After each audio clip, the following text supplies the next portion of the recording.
Good afternoon. I'm Bob Gianino Anson, President and CEO of the United Way of Massachusetts Bay and Merrimack Valley. I also happen to be a gay man, the son of a gay woman, and the father of a 27-year-old gay son. So as you might imagine, I've lived through the joys and hardships of being an openly gay man navigating the world.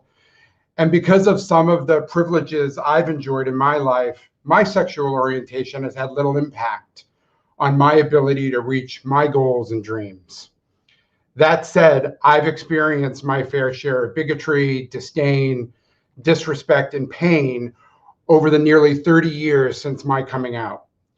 And like most LGBTQIA+ Americans, I've always found ways to minimize the challenging episodes while staying focused on the promise of a better future for me and for my family, biological and chosen. I'm really grateful that you're all here today to join us in this important webinar celebrating Pride Month. As an organization, United Way is fully embedding the work of equity and justice in who we are and all that we do.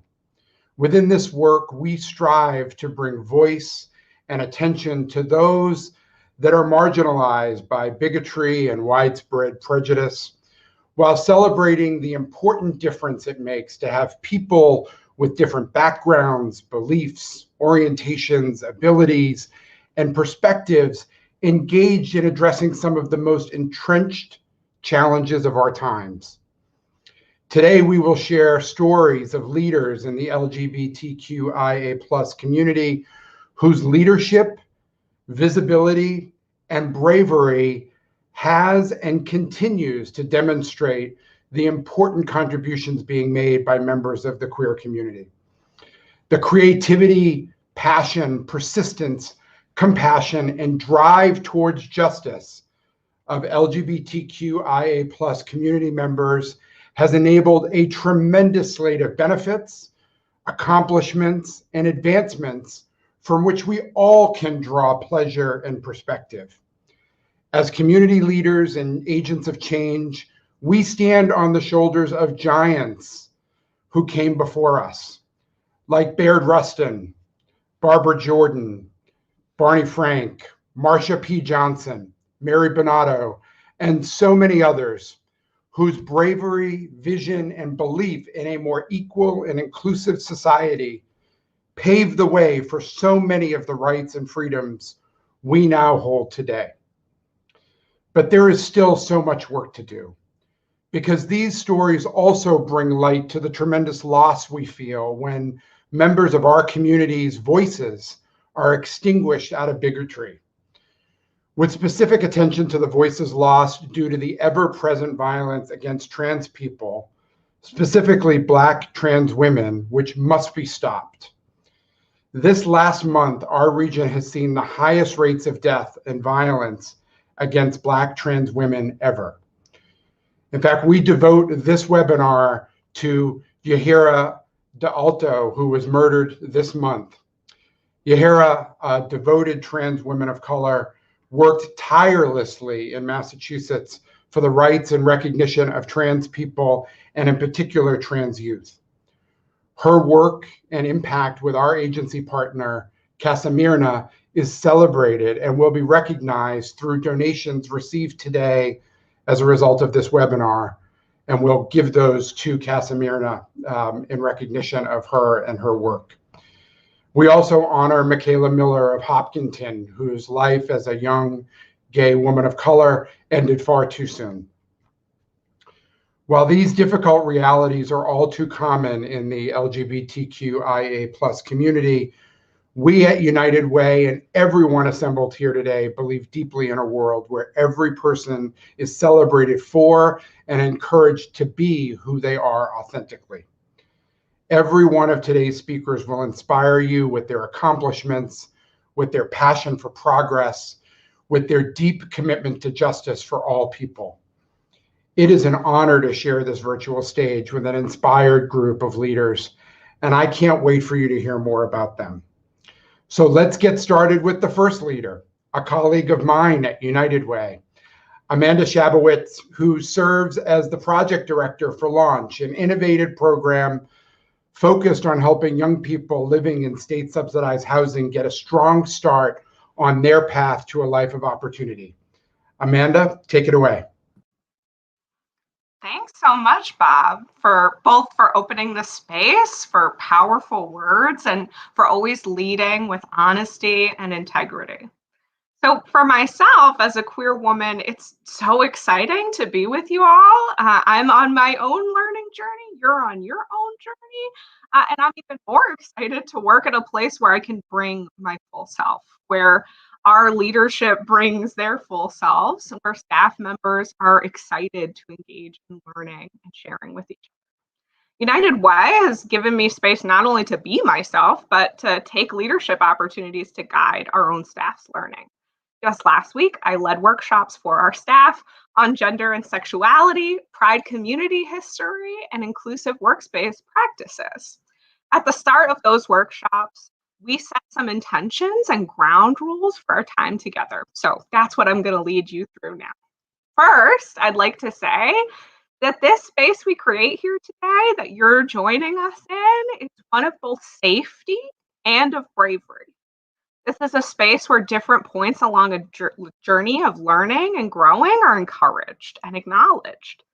We're here to engage in critical dialogue through conscious questioning and active listening. This space allows people from different life experiences, backgrounds, and ideas to learn from one another, challenge themselves, and challenge biases that might be held. And we know that even as members of the Pride community, they can hold their own biases and misunderstandings of other identities. We're here to challenge all that.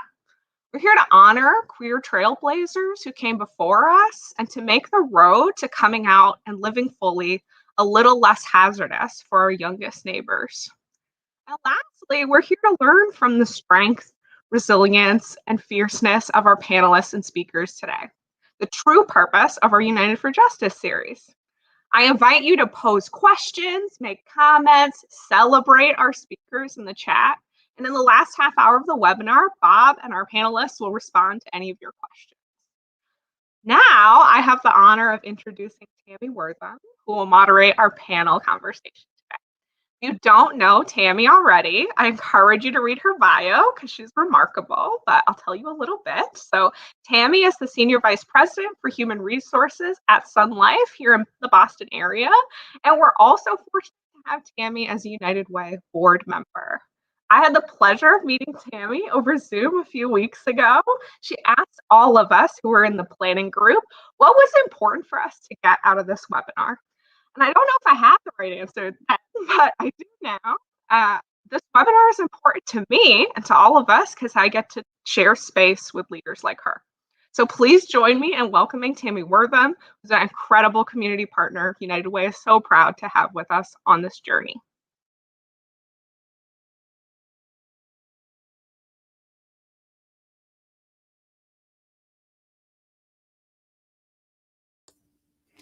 Hello, everyone. I think I might be experiencing some technical difficulties.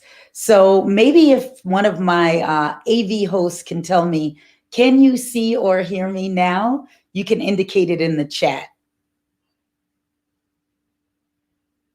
All right. Thank you so much. So maybe it's just me on my end. So I'm hoping this works out. I'm hoping that the pearls make you forget that there might be some technical difficulties on my end, but if not, I'm here with you. So first, before we get into what an exciting day that we have for you planned for this panel, I wanted to thank Bob and Amanda and all the United Way folks for putting together such a fantastic event for us today. Now, I know you're taking your lunch hour, probably eating right now, thinking, should I even pay attention? Of course you should. This is going to be super great today. And I want you to stick with me, right? This is a really unique opportunity to talk to unique trailblazers in the LGBTQAI plus community, our local community. So it's folks that you see at the grocery store, maybe. Not me. I don't shop anymore. You know, that is. But anyway, if you were, you might see some of the folks here today. So as you heard Amanda describe today, I am going to tell you a little bit about what an incredible group of panelists I have. So please bear with me as I formally introduce them. But later on today, we'll get into the real dirt. So let me start with the amazing Catherine Dimatto. Catherine, I'm sure they're going to bring you on screen and your fabulosity. Thank you. Catherine, bear with us. Look humble, okay? Because we're going to tell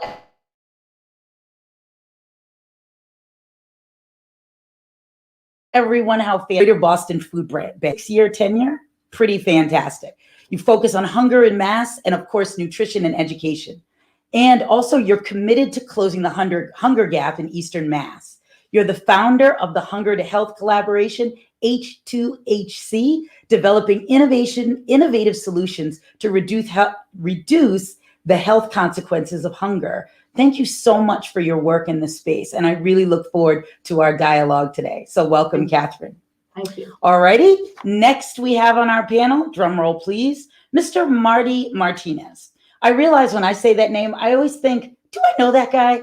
You know what? When he comes on screen, you probably do know him, right? Marty is super impressive. I would say very busy. He already told us earlier, don't call him. He's got a lot going on, really busy guy. No, I'm kidding. He's here for all of us, right? So Marty is the chief of the mayor's office on health and human services for the city of Boston. He oversees, get ready for this, 10 departments. I don't even know how that's possible. Marty, we'll get into how you balance that with your life. 10 departments. Boston Public Health Commission, the Office of Recovery Services, Boston Center for Youth and Families, Department of Youth Engagement and Employment, and so many more. So you are a busy man, but also you helped be a leader in the city's response to COVID-19, which focuses on access and testing and directing resources to the communities most impacted. So we're going to talk a little bit more about communities. Thank you, Marty, for your fantastic work. I'm sure I'll see you in a grocery store somewhere.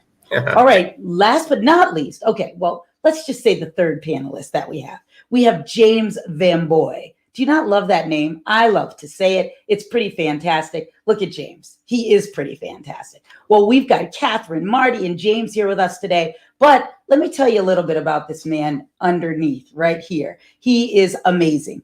James is the chief of staff of community and culture for the Boston Ujima Project. Really, really fantastic. If you haven't done any research on it, I did, James, an amazing, amazing organization. You're originally from Philly. I did live in Philly for a few years, so we could talk about that later. We can argue about what's the best Philly cheesesteak, all right? Because honestly, people steer you in the wrong direction when you go to Philly. So you need to tell me the truth. You are a social worker, visual artist, fundraising strategist. I love it. Inspired by the work of Justice founder Bernard Rustin and your Sierra Leonean aunties. Oh, I love this part. And girl cousins who taught you all about love. And thank you for your girl cousins, right? We all got cousins. So today, as you can hear, you all have gotten a unique opportunity to interact with and hear a little bit about this amazing panel. But that's not it. A little bit later today, we have a special guest, all right? Cheryl is here. I'm not supposed to give up too much. She's going to be here with Bob a little later, Cheryl Caton, to tell you a little bit about herself, a little bit about that dialogue, but we'll let Bob handle that for later. So hold on to your seats, people. Let's get into this conversation. So thank you again to the panelists. I love it. One of the things that we saw when I was researching this event and said, what is this all about? They used the term to describe it. Thank you, United Way. Trailblazers. Hey, I don't know about you, but I don't wake up in the morning and think I'm a trailblazer. Well, okay, after I put on the pearls, maybe I think of myself as a trailblazer.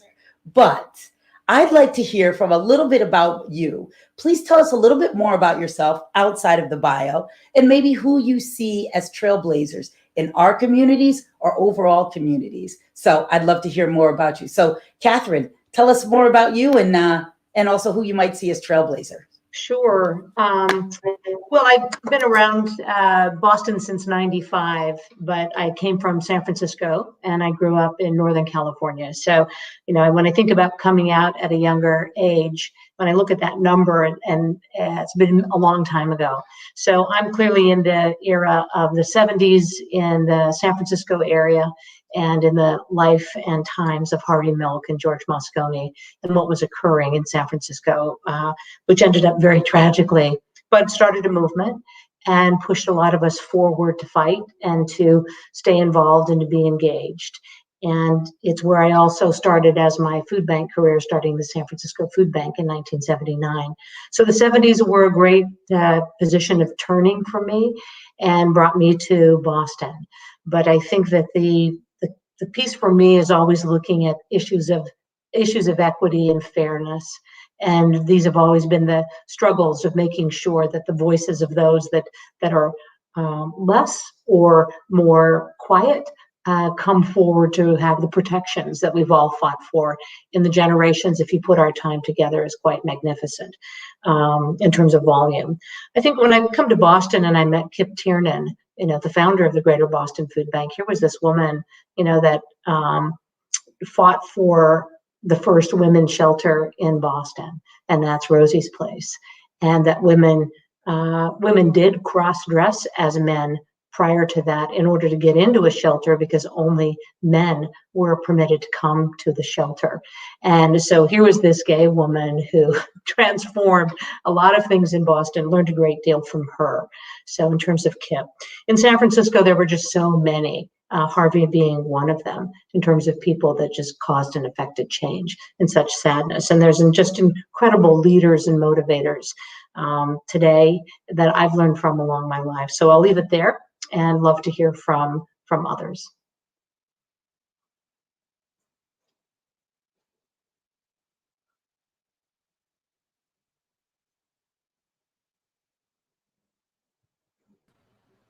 I can go, if it's helpful. Hi, my name is James. Again, hi everyone. Super excited to be here. Really appreciate United Way for inviting me into this space. As Tim mentioned, I'm the Chief of Staff of Community and Culture with the Boston Dream Project. I didn't mention actually what I do in my bio, but I actually manage our partnerships and just operations stuff, as well as manage our participatory planning work, which is critical to our effort. But yeah, I just to give y'all a little bit about me, I've been in this game for a minute.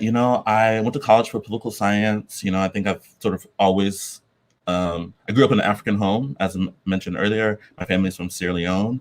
I have always been, I don't know, I guess people have always identified me as queer. I think one of the most clear indicators that people have often said to me growing up was the fact that I used to hang out with girls a lot. To this day, I still hang out with girls because I think women and femmes are the better people. But I feel just like growing up, because of that, I think I sort of always stood out, and I've always sort of been in opposition to sort of the expectations of what it means to be a man. And I think because of that, I think I've always been attracted to conversations that are disrupting systems that. And so just my mom worked with folks with intellectual disabilities. And so similarly always was out here advocating and supporting for those folks. And so just, I don't know, I guess when I think about just who I am, I think I am someone who, I'm an organizer. I think I'm a queer African man who I think has, because of my circumstances, has observed this world to not have enough space for me and people that look like me. And so I think I've sort of just continued to move in a way that offers another opportunity, another way to exist. And I think that's sort of what has led me to do work in organizing around with feminists. I do a lot of feminist men's work, but also just supporting Ujima, which is, imagining a new way of being in partnership with each other, of resourcing our communities, and building building a community that we want, that's determined and informed by us exclusively. And so I think that I've always sort of just wanted to be in the world that I feel like we deserve. And so I think I've sort of just always showed up in that way. So yeah. And and Trailblazers. Yeah, I was thinking about this. a bit. And to be honest, you know, I honestly just like think a lot about the queer folks and like some of my best friends in high school that like were just a bit more like that were more open and honest about who they were before I was. I often think about them. You know, I think about James Baldwin. I think about DeRay McKenton as just like other like Black queer writers, builders. And I feel like for me, when I think about the people that resonate the most and just who I look up to the most are the folks who I'm like closer to, who are my who are my community, and who I'm able to get a better understanding of like who they are and what they believe in. And so I feel like they're just like my homies around the way. And so, yeah, I'll leave it there.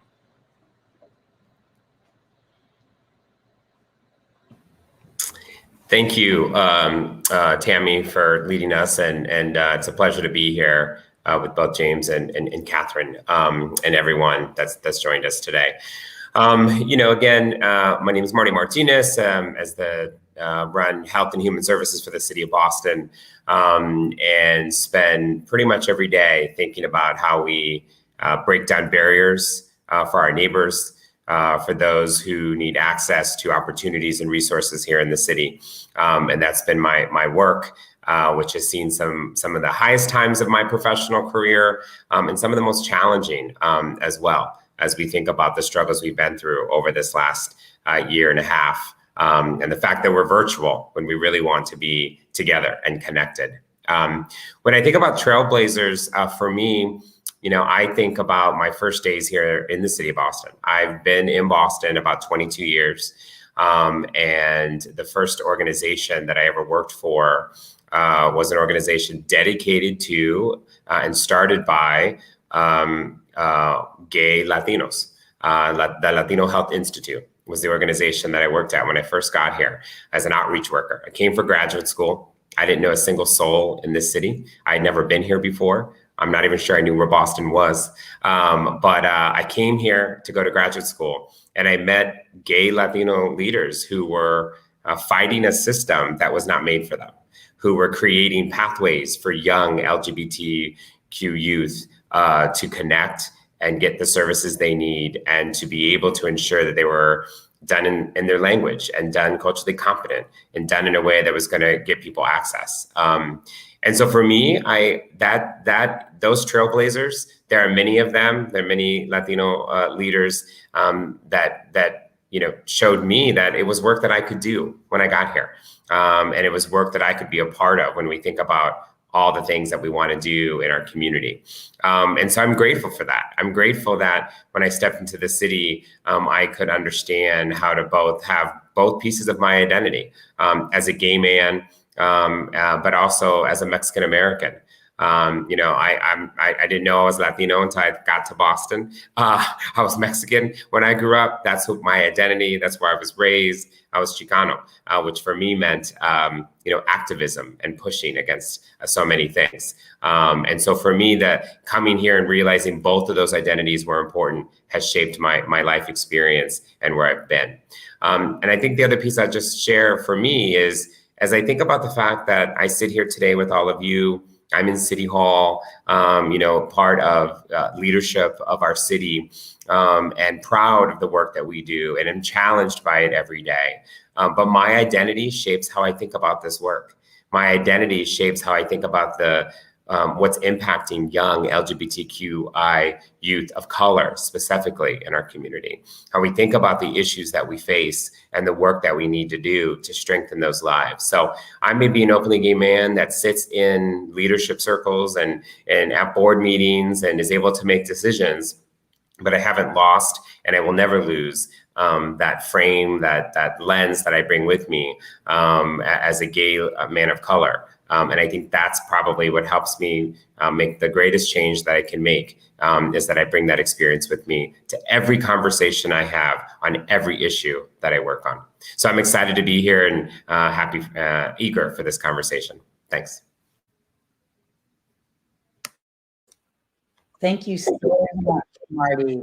Great job describing everyone on the panel. I hope you guys can hear something in the background, a little bit of noise. All right. Thank you so much for your time. They were really fantastic and getting a chance to get to know you all a little better. So to piggyback a little bit on what Marty said, I'd love to hear from James and Catherine. How has your identity influenced your leadership and approach on career development?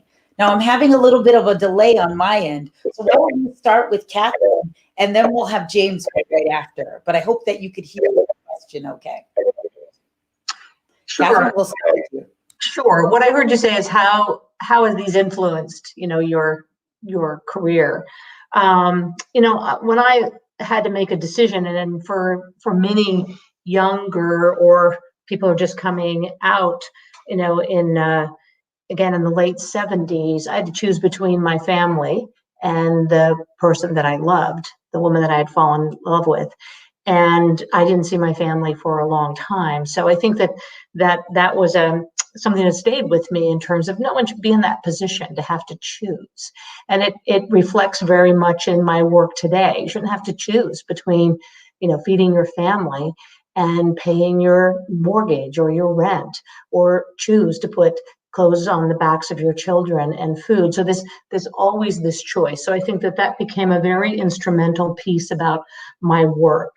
I would also say that the issues around my family values, which surprisingly were contrary when I came out, but they eventually did all come around for acceptance and being who you are, and being able to fight for that. And when I was able to start the San Francisco Food Bank, I learned a lot, because it was towards the end of the 70s when we had seen, an end of a war in Vietnam, the rise of the Black Panther Party, and children being fed in Oakland, being fed breakfast. Wow, there's a novel idea, which then went on to be our school breakfast program. You had abduction of Patty Hearst. You had the People's Temple, so many members taking their lives, and I worked for the Council of Churches. So again, it was a unusually amazing time. And I've tried to take those things with me forward, that to listen to people, to try to bring as much justice and to much equity. And whether that be economic, like starting what is now the Horizons Foundation as one of the original incorporators in San Francisco, which seems amazingly, I'm an old soul now when I look back and see how long it's been there. But I think you can carry those things to open doors so that people have opportunity, whether it be access to resources, education, food, housing. It all fits for me.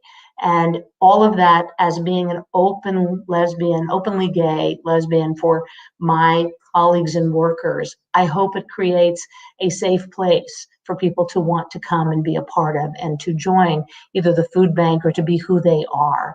And watching that cultural shift go through, not just as one openly gay person in an organization, but many, and many teaching us now along the way, which is pretty amazing. So I bring it every day. I think Marty said it well. You bring that perspective into your day, but you don't always lead with it. I don't, when I had a child, I didn't go up to his friends and give out my hand and, to meet their parents, say, hi, I'm Mario's mom, I'm gay. What I tried to do was understand what he needed.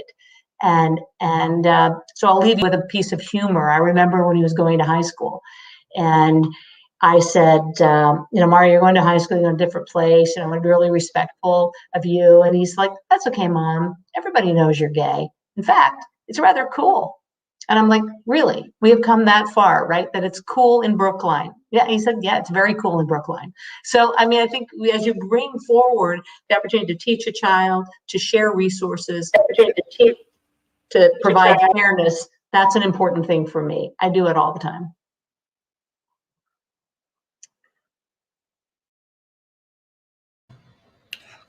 Cool. Yeah, I similarly, I really resonate with Catherine's point earlier about choice. And similarly, when I came out, it became clear to me that it was important for me to be happy, and for me to figure out a way to thrive, and And so I think when I think about my own like leadership journey, and just like how my identity has influenced that, I think moving to Boston was actually a huge step in that decision. I think coming to Boston exactly, I think there was just more clear path. There were more, to me, it felt like there were more visible affirming pathways to like spaces of safety for being, and not that, I don't think Boston's like this gay haven. I think nationally, I think it has this perception as being a leader in protecting LGBT folks. And I think coming to Boston was like critical to me, I don't know, understanding myself as a professional.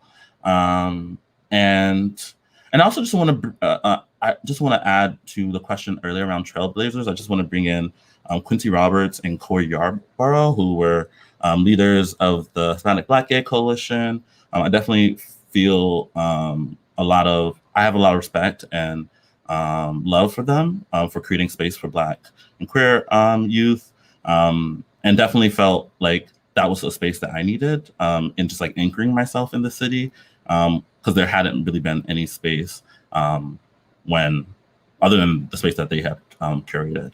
And so I do think just like for me, having a community was like critical to me feeling grounded and safe and comfortable.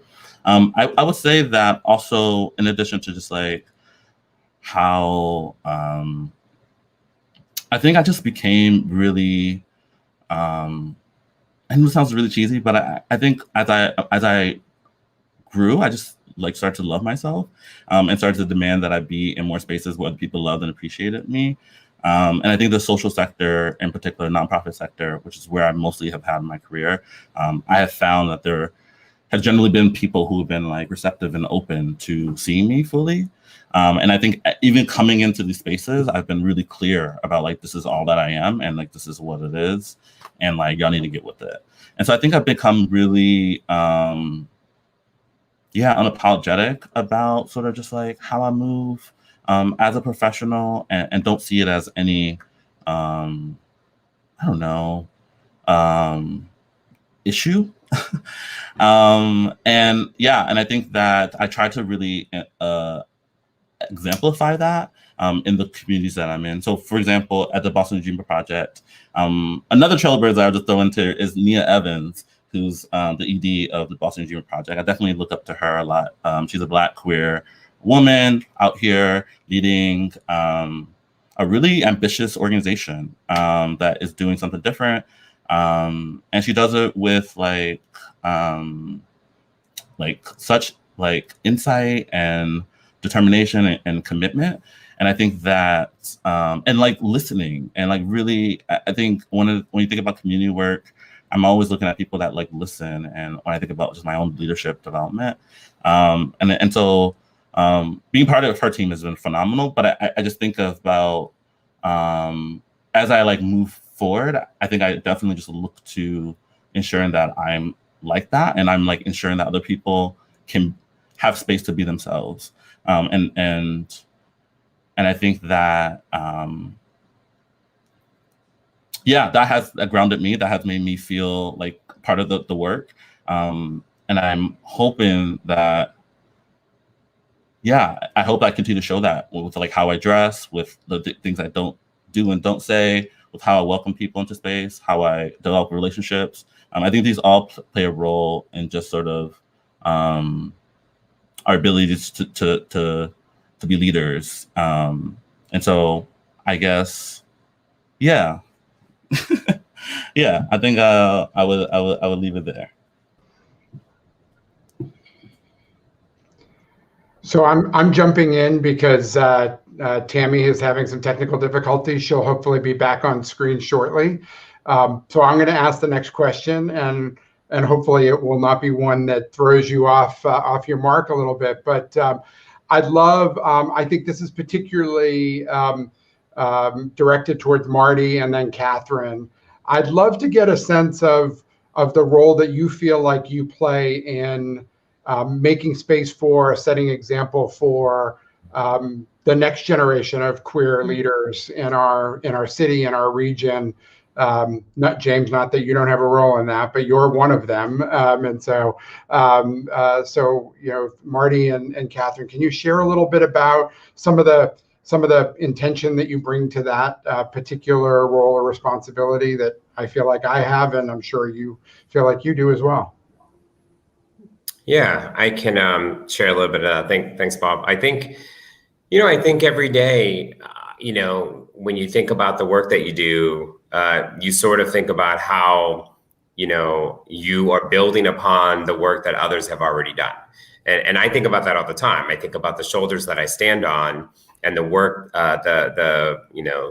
who's paved the way before us, and how we're standing on the shoulders of those who broke down barriers that we then live the benefit from, right? So as a man that's, in his 40s, I'll say, as a man who's in his 40s, for me, I know the barriers that were broken down, and I'm proud of that. And I'm proud of all the work that people did before me and grateful for it. But it translates then into how am I helping to pull people along?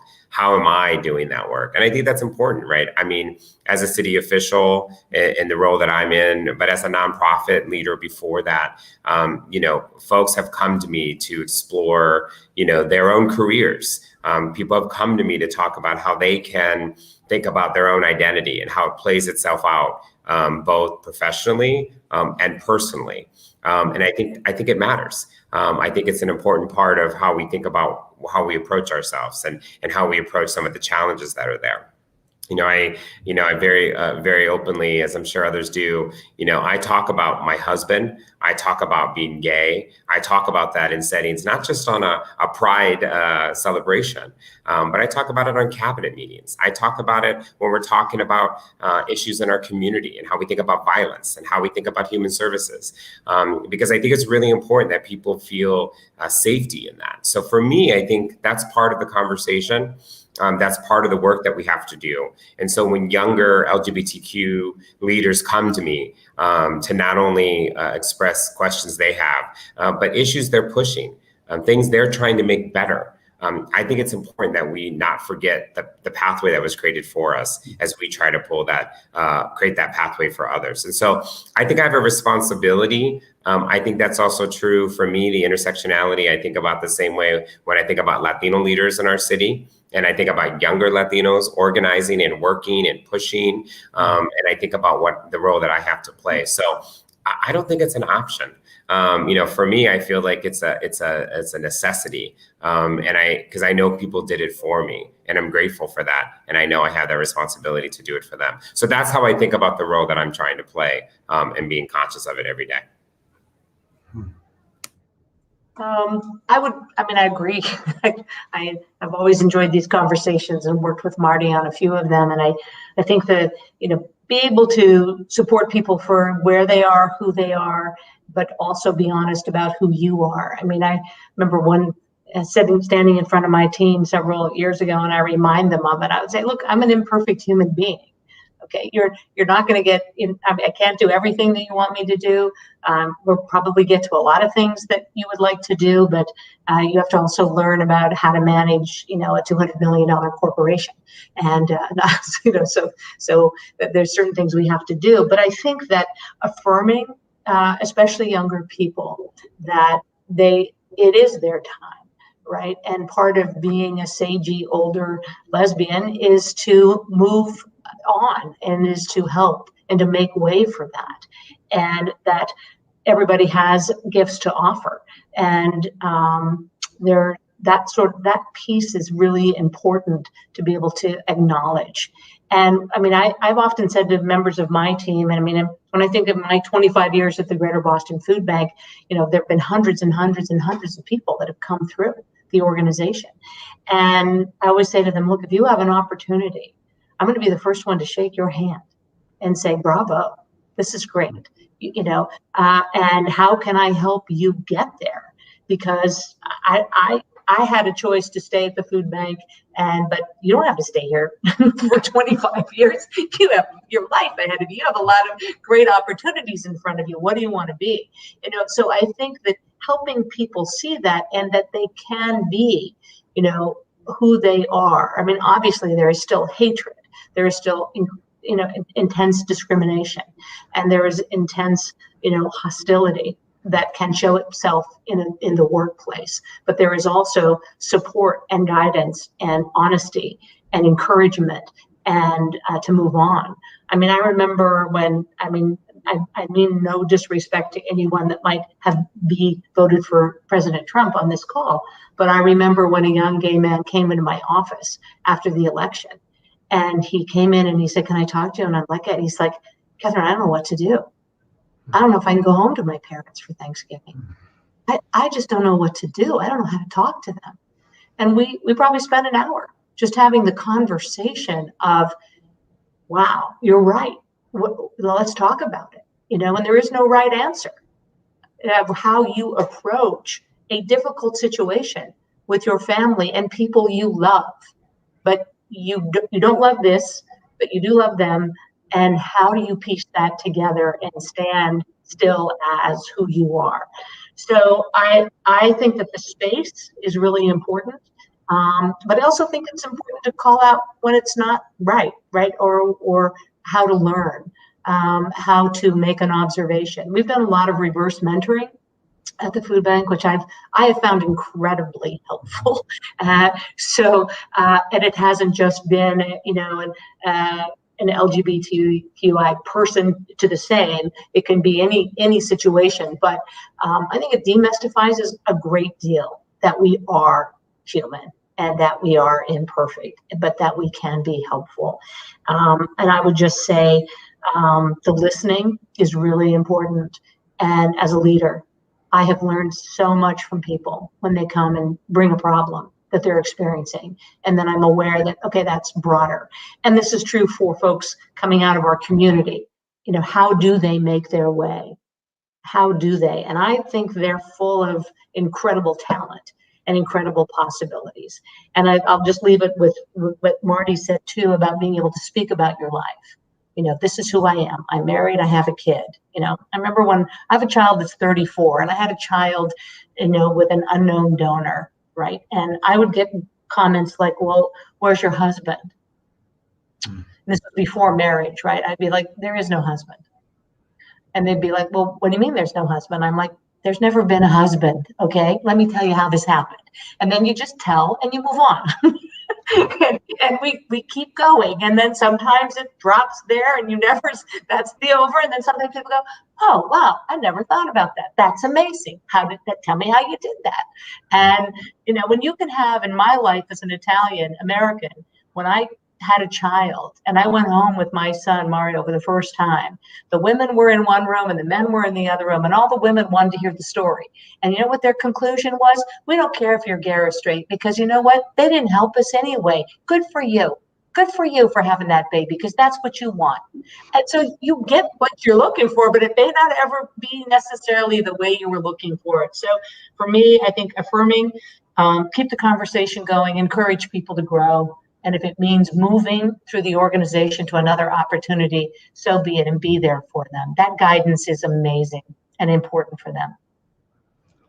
Such great words. And I want to give James the last word, and it's tacked to something, Catherine, that you talked about, which is the idea of reverse mentoring, right? So I asked you all sort of, about the role that you play with new, and just recently coming out young people.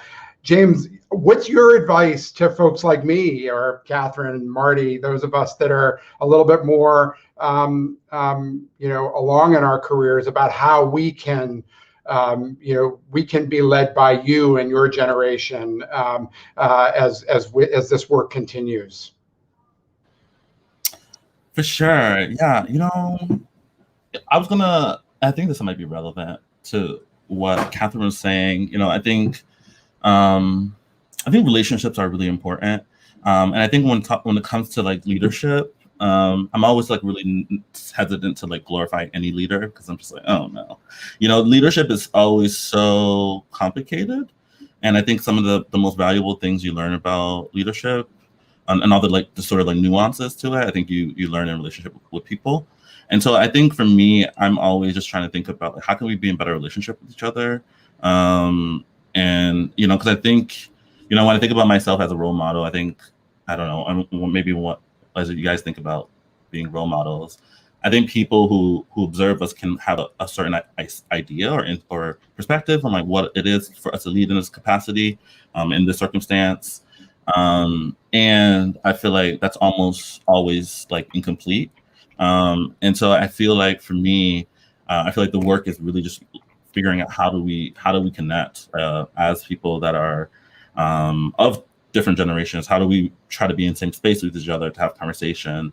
How do we learn about each other to be able to offer sensitive insight and feedback?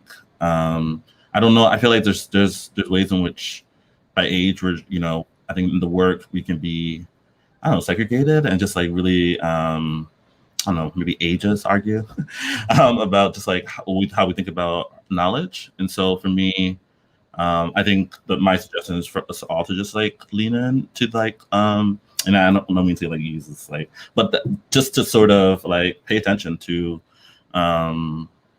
folks and to collaborate. And I think also like being thoughtful about like that doesn't happen instantly, right? It might take time.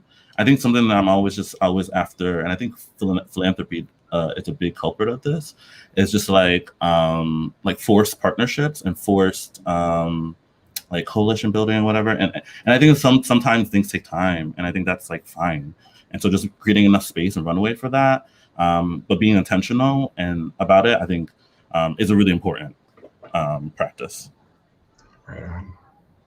Well, thank you, James and Marty and Catherine for spending a little bit of time with us on this panel. We're going to come back towards the end of our time together and take questions from our audience and continue the dialogue. And I just want to make sure that I thank Marty Martinez for joining us. I know, Marty, you have another engagement starting at 1:00, but having you here for this first hour was so tremendous, and I want to thank you for joining us.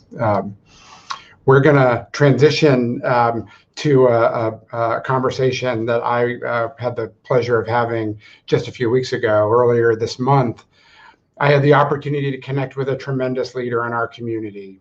Cheryl Caton serves as the Vice President of Resource Development and Volunteer Engagement at Fenway Health. And she has very publicly and bravely shared her journey as her transition to a woman over the last number of weeks and months. And I had an opportunity to talk with her a little bit about what that has been like. And I look forward to sharing now this video with you all. For spending some time with us today to share a little bit about your journey and what a journey it has been. Thanks, Bob. I'm really glad to be for asking me. I have to tell you that it was just truly amazing to bear some witness from outside, watching the reactions of so many to the story of your journey and of your transition. Can you share a little bit about the letter that you wrote and how you were feeling when you sort of pressed send and posted some of that originally? Yeah, sure. I mean, it wasn't news to me. So obviously I had been living this story for such a long time. And really, I probably knew life that at some point this day was going to come and I was going to make my gender transition. I never really knew how or why or what would be those pieces. So I felt like I was very, very prepared. But I also knew that lots of folks that I work with, folks that I socialize with, while I had been out to a number of them, I had, because of my job and because of just the life that I live, I knew there were hundreds of people who in social media who were going to say, oh my God, I had no idea that was coming. So I thought I would take the moment and the time when everybody was sort of caught off guard by, oh, Cheryl is apparently Cheryl, and that's a whole thing, to then utilize that as a opportunity to educate and tell my story so that people could relate that to other trans folks that they might know, or frankly, anybody else who has a big change in their life. I think it's a very, so I'm happy to put it out there for folks, and for that reason, so folks can learn from it and grow. Helps me too. You've already shared how this isn't sort of a flip of the switch kind of moment. It truly is a journey and an evolution that starts with sharing your journey with people who are closest to you, and then slowly over time. What was the point at which you say, like, I need to be in my authentic self, to be who I am, for everyone to see who I am? What led to that sort of ultimate coming out, if you will, or sharing of your story, if you will? I think like I said, I always knew that the day would sort of come at some point.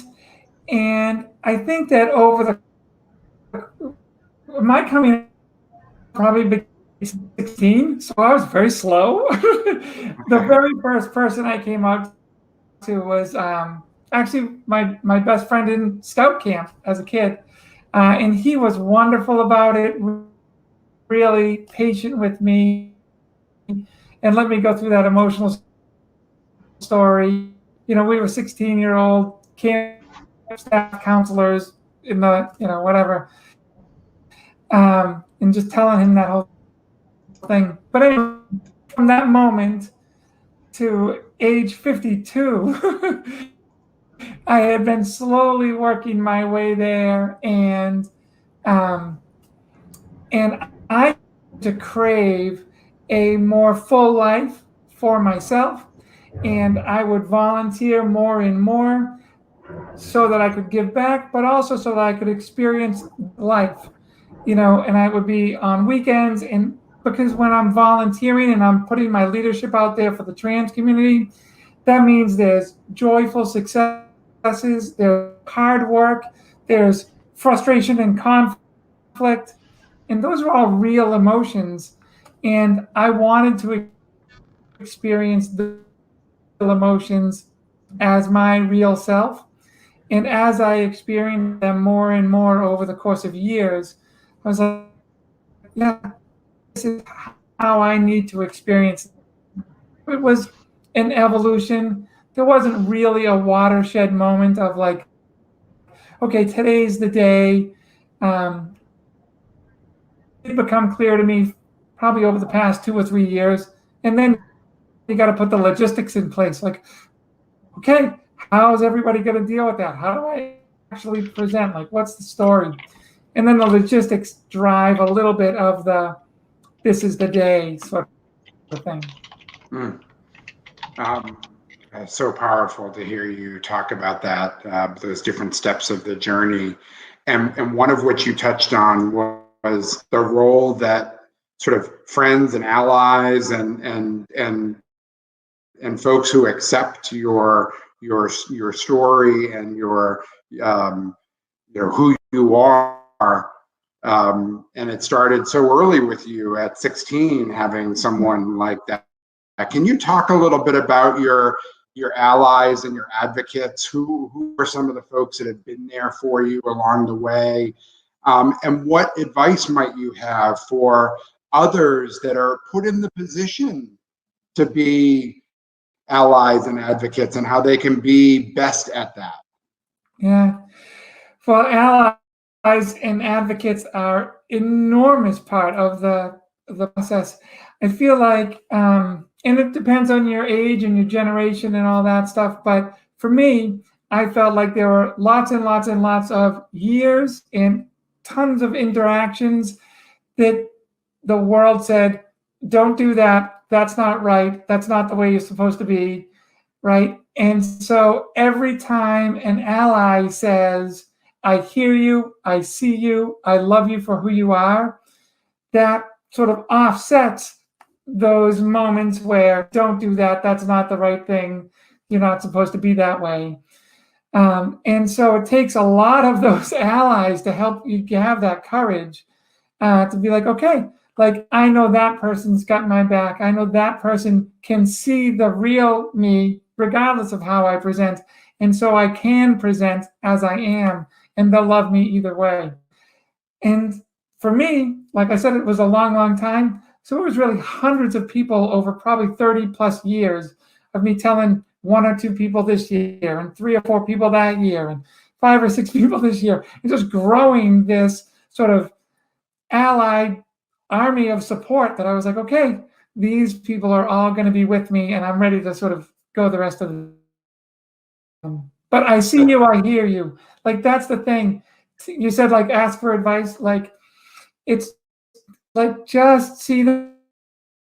And after that, once you say, I love you, I see you, I hear you, then your own relationship with that person will sort of guide you, and who you are is they trust you to tell you their story. They trust you for a reason. You are already a good ally. That's why they trust you, and your instincts will take you the rest of the way. That's such amazing advice. And as a gay man myself, who has had to at times rely on allies to help me move forward, what you're pointing out is allyship is not that much different when it comes to being an ally for the trans community as it might be for our gay and lesbian friends and colleagues, our Black and brown, our other folks who need allyship. It is about hearing, seeing, allowing folks to be their full and authentic selves, and allowing your relationship to really navigate and guide that. Absolutely. And the weight of the ally role is definitely something to be loved and respected. I remember in my 20s telling my then allies, which we didn't really use those terms, they're just friends. Right. And I would say, like, I am compelled, I need to live more life. I want to go in public. I want to do this. I want to do that. Will you be seen with me? Because who knows what that means for you? People are going to be like, why is this straight guy hanging out with this trans, whatever they would have called me back then in the 80s. And these wonderful allies, these guy friends, macho guys, like, sure, happy to help you. What do you want to do? We'll go out and have dinner. We'll go shopping. What do you want? So I love those memories so much. And I think about how brave they were to be with me. Obviously, nowadays it's a little bit better. At least it's better for certain folks who are trans, and I'm certainly lucky to be one of them. But it's an amazing, amazing strength. Oh, that's so heartwarming to hear you talk about those friendships and how they navigated you through this. Sometimes our first allies are our parents. And I wonder whether you have thought at all about the role of parenthood in guiding and helping children, young people navigate their own gender identity journey, and whether you have any thoughts or advice for parents that might be experiencing, hearing this from their children for the first time. It is super tough. I know as a parent myself, you end up, it's a human nature thing. You have this visual of your kid, of what their successful life is going to be like. And you have it in this, like, you don't mean to do it, but it's just sort of human nature. You give them sort of this, you don't say you're going to live in this house and you're going to have this job, and that would be crazy. But you do have this sort of, I hope they have this type of a life. And then when your kid says, Mom, I'm trans, Dad, I'm trans, then all of those things that you thought for them feel like they have all suddenly broken down. But really, as a parent, the reason you visualize that sort of future for your kid is because you're visualizing the outcome of those things. Those are just sort of manifestations. Those are like, what you really want is your kid to be happy and healthy, self-sufficient, all those things. You want them to be, stand on their own 2 feet, that stuff.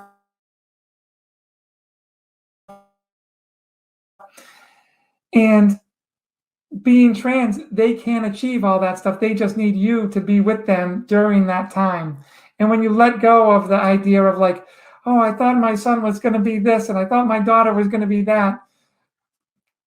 I thought my son was going to be happy, and I'm going to help my child be happy. I'm going to help my child be, well-adjusted and independent.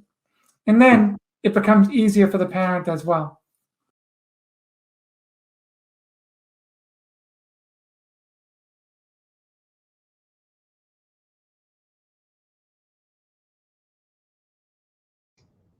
Sorry, I was muted there. An incredibly powerful dialogue, and I hope that you had an opportunity to hear it despite some of the video challenges with the interview itself. I just was blown away by the journey that Cheryl was on. We're going to bring back Catherine and James, and also invite Cheryl to join us here. And hopefully our technical difficulties will have subsided. We'll play this question and answer period by ear. And I'm just waiting for my fellow panelists to join me here. I don't see anyone, so I'm going to improvise a little bit. Here we go. There's Catherine and Cheryl and James. Terrific. We, as I mentioned before, Marty Martinez had to leave for another engagement, and unfortunately, we were hoping to bring Tammy Wortham back to join us here, but we unfortunately, technical difficulties got the best of Tammy, and so we're grateful for her joining us and participating, and I'm sure she's listening in at this point. I'm going to get us started as we curate any questions from our audience, and I'd ask our audience to please share questions through the portal, and we'll collect those and share them around. I guess, Cheryl, I'd love to start with you a little bit and give you an opportunity to speak live. And I guess, if it's okay, if I might ask, this is your, and please correct me if I'm wrong, this is your first Pride Month living as a trans woman. Openly as a trans woman, I should say. Yeah. Is that right? I wouldn't say that. I mean, I That's have okay. Yeah, I was hoping that you would correct me if I was wrong. Yeah. So please, yes. And I would present just like this. The difference is I was bi-gender is the term that I would use back then. So I lived a full life. I allowed my male identity to live a full life. But over the course of my life, I was like, okay, I'm sort of done with the bi-gender identity, and I'm going to live exclusively in my female presentation. Thank you for that. To Catherine's point earlier, we're all continuing to learn a little bit and navigate some of these issues, even if they're particularly close to us. Right. And so, do you feel anything different about this Pride Month because of that fullness that you're leading now as your as a woman? Yeah.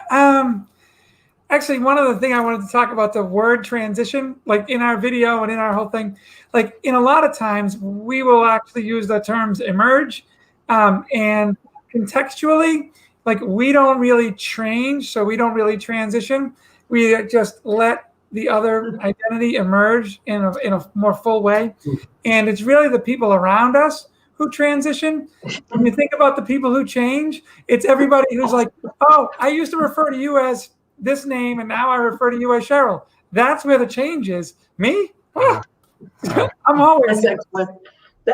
I just have to comment. I think that's excellent, and that's a really just wonderful example of the evolution of the context. Right. Context, right? Again, from transsexuals, whatever that was, and again, in my era of growing, and then how to move through gender identity and a spectrum. And again, I just find it amazing. And Cheryl, I think I remember the first time I met you. Did we meet at a Fed event? We were sitting at a table together and you were talking about funding your organization. And I said, oh, let's talk about the Equality Fund. And we just happened to be sitting next together. It was completely just serendipitous. And then you said, oh, I know you, Catherine. We volunteer at the food bank. And then I went back and I saw this trans organization volunteering at the food bank with this incredible, I said, how did I not know this? And in a matter of like 10 minutes, we had about 10 connections. Absolutely right. Awesome. It was just awesome. So great to hear your story fully. Thank you. And I remember that. I remember that conversation so well. And I remember that, we've been a few times, but it's one of those moments where bringing folks who are trans, who are dealing with how they want to present into a real life situation that does good for others, but does good for them as well. And the Greater Boston Food Bank is one of our sort of go-to events every year that we can. Yeah, awesome. That's so powerful, and it sort of drawed out one of the questions that I hadn't asked the panel earlier. So maybe I'll bring it back now, which is the, how our identities intersect with the other parts of our lives. The intersection between our genders, the intersection in our workplaces. Maybe we can talk about sort of how being gay intersects with other parts of our lives and where we find that to be sort of the most easy to navigate, and maybe some of the more difficult places to navigate that. And anyone that would like to jump in and get us started on that conversation. I mean, my personal life, it's very, I'm talking to you from Provincetown. I mean, it's just like heaven, so, but it's also during COVID, it was also, issues around, violence or relative to anger and people coming through town with Confederate flags and calling people out. And just as you could still see the hatred, right? You can't be protected, right? Necessarily from the hatred that is a part of our world. I think that the building those networks, but what I do find is that there's more connectivity, right? And I think that the DEI work that's occurring and the connection of the intersectionality that's occurring, and that the racial equality, inequality, and that big word inclusion has just, it's been amazing to watch it. I mean, again, some of us are old enough to feel like deja vu all over again from the 70s, the 80s, and whenever you were fighting for something early on in your life. But I find when I can see Tammy here as a corporate leader, when I can see you, Bob, when I can see, Marty, when I can see all of us more from the corporate side, present, talking, educating, listening, learning, that's a change, right? We can find our havens of safety and places where we can have, dinner with our friends, and then, as Cheryl knows well, then have to go back and be something else with somebody, in the corporate life. When that begins to be a part of that work and life, I mean, it isn't work and home. It's home is work, and COVID taught us that. So now there is this just incredible, there's not a big difference in a lot of ways. And the fact that we can keep teaching, keep coaching, keep training, keep sharing, keep kind of blowing people's brains out every once in a while because they go, boom, I had no idea. Right. Oh, now I get it. Epiphanies occurring are a good thing. And so for me, they're very interconnected. I am at core, who I am as a human is what I bring into my work. And if we can have the wherewithal in those work environments to be able to be who we are and to have that be embraced, or to use Cheryl's word, to have it emerge, then in a place that is safe and welcoming, then that is pretty incredible. And I see more of that. I think there are probably plenty of stories where that is not the case. We have so many trans youth emerging youth on the streets of Boston and elsewhere that have been tossed out by their families. So it's happening still. So how do we help them? And the hatred, especially the numbers on trans Black women are suicide and murder are, murders are unbelievable. So it is still there. So for me, they're very interconnected.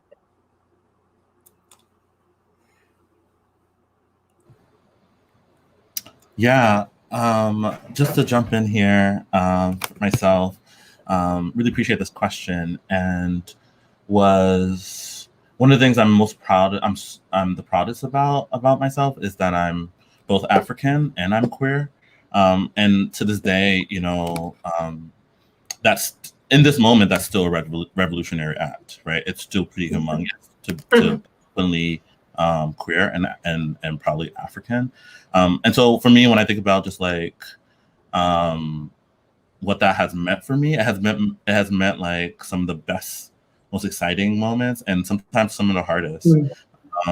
I grew up in Philadelphia, Southwest Philadelphia, in a Sierra Leonean West African home, and I don't know. I guess I feel like I didn't see anyone that was African and gay. And I think for me, when I think about just sort of like what that means for me in this moment, it's for me to really try to live like honestly and free. And also just like and unapologetically. I think it's really it has at times been unsafe for me to, be openly who I am when I'm in certain family settings and situations.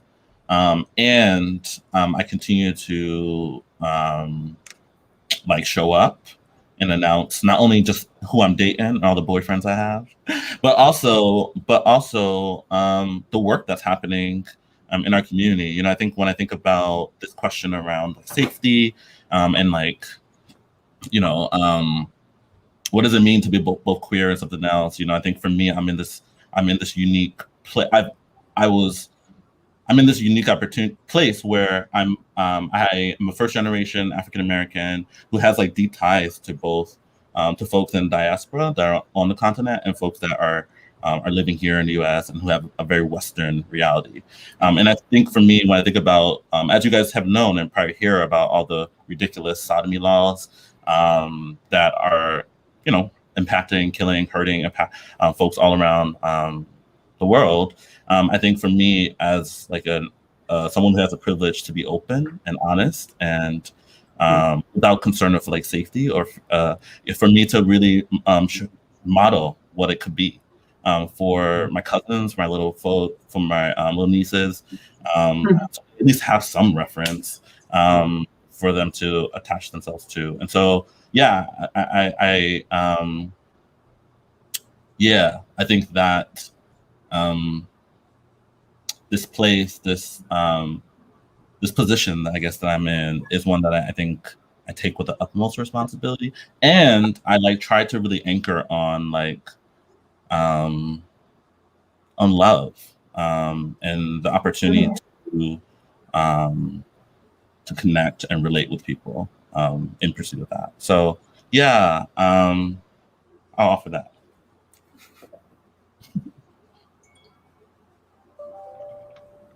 I'm back. Okay. I had lost you all for a second and now I'm back. I can see. So we thank you, James, for that and for the example that you're setting in that. We've got a couple of questions from audience members. The first is from Tamara Oliver. And so her question is that she's a queer woman on our corporate D&I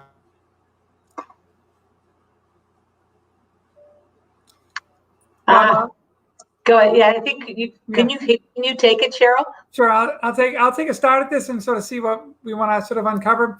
And I think that the question really goes to how do we take care of ourselves and do self-care when we are representing and doing this diversity and inclusion work, which really can be an emotional strain on folks. And the one thing that I've really found is sort of a team approach. And this is, and again, it's just sort of my solution that works for me. I'm really comfortable because of my personal background and my bi-gender identity and all that stuff. I'm really comfortable helping folks and meeting them where they are when they are really new on their personal self-reflection inclusion journey. And then as they move forward, there's a lot of other aspects of their own work that I'm not as comfortable dealing with. And so I'm like, great, I'm happy to sort of help you get started. Let me help you take the first couple of steps. I'm generous in that way. And I know I can handle that in those things. And then like, okay, this is as far as I take you. Here are some other folks that are really good at sort of step 3 and step 4 and step 5. You might want to talk with them. Obviously, if you are truly invested in this, you're going to do the work on your own. But I'm happy to sort of help coach you and guide you in the beginning. And then I'm going to go back to my space. I line that up in the beginning. Happy to help you for a little while on these things. And then hopefully I have some teammates, friends who are more comfortable at sort of step 3, 4, and 5, or step 7, 8, 9, or whatever it might be.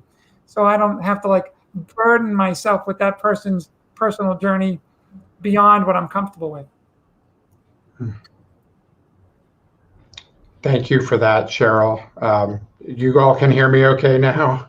Yes. All right. Well, so our second question is about philanthropy. And Catherine, because of your role in launching the Equality Fund, I'd like to turn to you first. But James, you mentioned philanthropy earlier in one of your messages as well. So be prepared to come with a follow-up as well. Curious about how you think philanthropy needs to change to do a more full embrace of LGBTQIA folks and lift up their voices. Yeah, there's a lot to do. And obviously, as I mentioned in my opening, a founding incorporator of the Horizons Foundation, it was called the GGBA Foundation, and because it was the Golden Gate Business Association that started it. And then over time, it came out of the business and became Horizons unto itself, the oldest, queer foundation around. The fact that it took Boston so damn long to get something should tell you a lot about what I think is it Carly? Yeah, that's basically saying change is not coming perhaps as fast as we would like. And so when I was on the board of the Boston Foundation, it was important for me before I left to fight for it. And I worked for it on the inside, and my colleague and friend Scott Squilacci was on the outside. And so it worked, right? And part of what it was to be able to prove to the Boston Foundation that everybody needed access. And I'll give you an example. I would sit in board meetings and we would talk about serving youth. Okay, we would talk about serving Black and brown youth. Did we serve any other youth? I mean, I would ask this question, do we serve young Asian youth? Do we serve trans youth? Do we serve gay youth? Do we serve Black gay youth? Do we, and the question was just like, if we serve youth, then we serve anybody that's in need. And that was really one of the catalysts for the board to shift and to be welcoming. But I think in a specific answer for Carly, that those that have the money have to stop holding the money and have to share the treasure called money and to learn from those who need the money.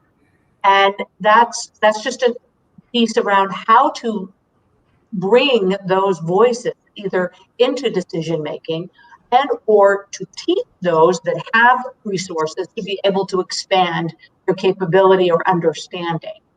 And trans youth was one of the things that really, the Equality Fund, we brought some organizations in, sat down and said and talked to us. And that was a huge change. And I would say to you that still the Equality Fund, the two major categories that are coming for requests are trans youth of any shape, kind, culture, location, need, and elders. So these are the predominant ones that are coming in. And I think the other thing we have to do is make the process less cumbersome. Do we really need to have 15 pages in the application? Could we just have one? Could we just have a single page and try it. We're not talking about significant dollars here. We're talking about how 500, 5,000 makes a huge difference in these organizations. And so I think there's a dual relationship here. I think the decision makers have to get out of their own way and listen and help. I also think that folks need to be at the table. That's an important thing, and that's something that has been a challenge even for us at the Equality Fund, to make sure communities of color, to make sure that there's representation, make sure that there's perspective. I'll leave you with, when we first started, we had a 17-year-old, a senior in high school, was on our original advisory board. And she would say, I don't really know that I know everything about this, but I can tell you, can we just get pizza and a blackboard with some chalk into these support groups in high schools? Because it would make a really big difference. And we're like, how much do you need for pizza and a chalkboard? And she's like $500 for the year would be awesome. And you're sitting there going, you're trying to figure out $25,000 for this research. And you said, we all went there and went, okay, thank you, Stephanie, $500 to any ally group that needs pizza and a chalkboard. We're going to be there for you. Or a whiteboard. See, there's my age, a whiteboard. So I'll stop there. Oh, thank you, Catherine. James. To add, I just ditto everything Catherine said. But to add, I would say that, I just think we got to be honest with philanthropy and these foundations. The money is not theirs. It was never theirs. They shouldn't be asking us to apply for it. We shouldn't have to report on it constantly. And they need to let go of these arbitrary timelines on when we spend our money. And so I think for me, it's we just need to be really honest about what's happening.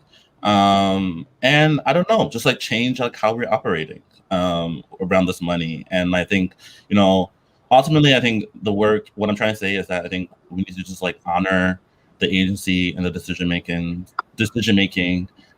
rights of the community, and build out processes to get that right. Not to plug NEMA, but we do have participatory practices that offer an opportunity for community to make big decisions, right? And so I think what we need to continue to move toward is stop giving these foundations the opportunity to determine whether or not we need the opportunity to determine how much money we need and the money and where our money goes. It's I don't think it's their call. It's their they don't have the insight and authority to really inform the development of our communities. And I think that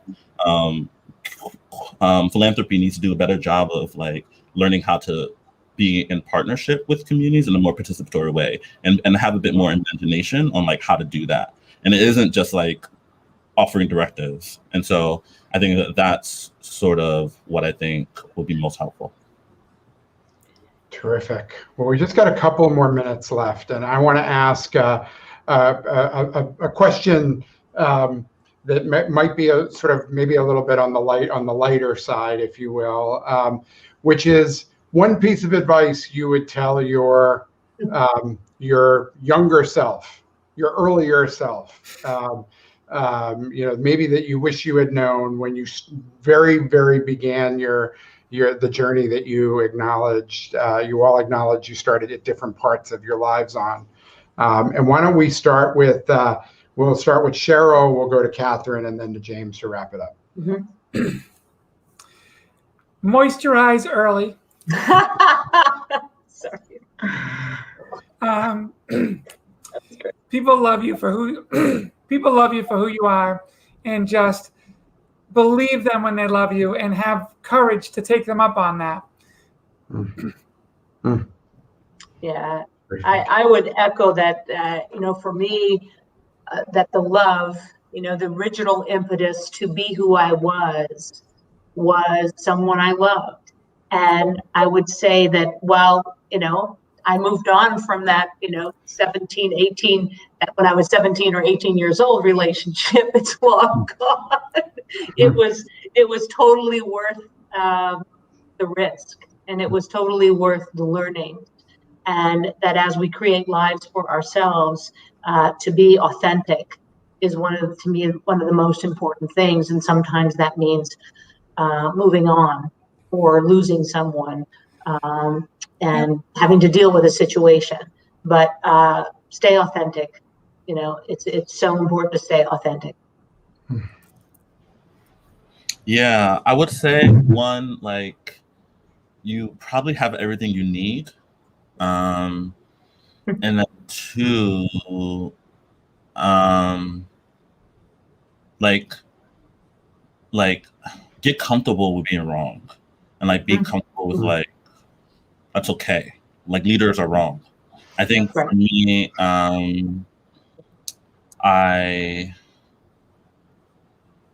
think imposter syndrome is a thing.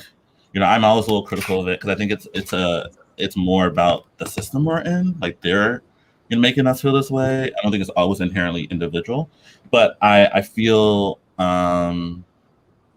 like reminding myself that like you got it and like you don't need more. I think I struggled at times with feeling like leadership meant perfectionists, like being perfect and being someone that knows it all, that's an expert, and I think that to just lean into what you know and just like honor and like love that and like speak with authority around that, it's like really important.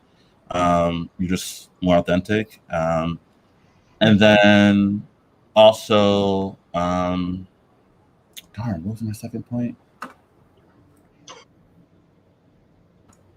No, that was pretty awesome. So, There's a you one I had. got a second one, I want to hear it. I said it earlier. I just forgot what I said. But yeah, I feel like you have it all. Oh yeah, and you don't. You're wrong sometimes, and I think for me, I've learned that's cool. That's like and have people around you that can like steer you in the right direction. But like I think being comfortable with that is really important. Well, James, thank you for that. I think that's actually a really great message to finish up on, and that we all have learned a tremendous amount today. I know I have, and I'm sure others that are watching, and we have so much learning left to do. And I just want to say just an incredible thanks to Catherine, to James, to Cheryl, to Marty and Tammy, who had to leave us a little early. Despite some of the technical challenges, this was an incredibly wonderful time together, and I just can't say enough thanks to our panelists and to everyone that joined us today, and on this entire journey that United Way continues to be on. If you're interested in our United Way, United for Justice journey, you can go to unitedwaymassbay.org/United for Justice for more information about what we've been up to and what is to come. I'd like to thank our presenting sponsor of the United for Justice series, Bank of America, for supporting this. And lastly, in keeping with the tradition of closing out these webinars with a quote, I'd like to leave you with this quote from Anthony Van Brown. It reads that the richness, beauty, and depths of love can only be fully experienced in a climate of complete openness, honesty, and vulnerability. I want to thank everyone who joined us today. Because of your openness, your honesty, your vulnerability, we experienced incredible richness, beauty, and love today. And I wish that of all of you for the summer and year ahead. Thank you.